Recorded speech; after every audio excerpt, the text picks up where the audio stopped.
Today, I've decided to microwave a bunch of metal and see what happens.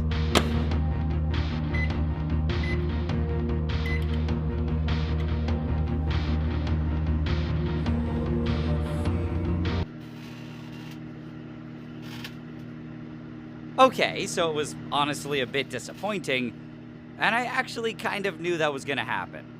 This is because, even though it's generally a horrible idea to put metal in the microwave, it usually doesn't end up as a disaster.